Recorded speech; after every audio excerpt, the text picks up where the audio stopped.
એક મોટા સમાચાર રાજકોટથી, જ્યાં પૂર્વ સ્ટેન્ડિંગ કમિટી ચેરમેને મંજૂર કરેલા 100 કરોડના કામકાજ હવે હોલ્ડ પર મૂકી દેવાયા છે. નવનિયુક્ત મેયર નેહલ શુક્લાએ રિવ્યુ બેઠકમાં આ મહત્વપૂર્ણ નિર્ણય લીધો છે. 20%થી ઓછી પ્રગતિવાળા પ્રોજેક્ટ્સને રિવ્યુના કરાયા છે આદેશ. વર્કિંગ વુમન હોસ્ટેલ અને શાક માર્કેટના નવીનીકરણના કામ રોકી દેવાયા છે. પ્રાથમિક સુવિધાઓ પાછળ ખર્ચા વધારી ભૌતિક ખર્ચ ઘટાડવાની સૂચના નવા મેયરે આપી છે. પૂર્વ કમિટીએ મંજૂર કરેલા કામોને હોલ્ડ પર રખાતા જ હવે અનેક ચર્ચાઓને વેગ મળી રહ્યો છે. તો લગભગ 100 કરોડના કામ રાજકોટમાં હોલ્ડ પર મૂકી દેવાયા છે. આ કામકાજ હોલ્ડ પર મુકાતા જ નવી ચર્ચાઓ તેજ થઈ ગઈ છે. વધુ વાત કરવા જોડાશે અમારા સંવાદદાતા મોહિત. કયા પ્રકારનો નિર્ણય છે આ, અને શા માટે આ નિર્ણય લેવાયો છે?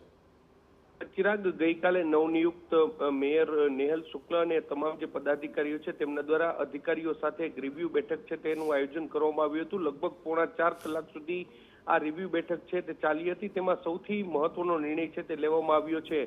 આજે પૂર્વ સ્ટેન્ડિંગ કમિટી ચેરમેન જે જયમીન ઠાકર છે તેમના દ્વારા આજે મંજૂર કરાયેલા અંદાજિત 100 કરોડના કામો છે તેને હોલ્ડ પર રાખી દેવા માટેની સૂચના છે તે આપવામાં આવી છે. ખાસ કરીને જે પ્રોજેક્ટ છે તે 20%થી ઓછું કામ જેમાં થયું હોય તે તમામ પ્રોજેક્ટ છે તેને હાલ હોલ્ડ પર રાખી દેવામાં આવ્યા છે.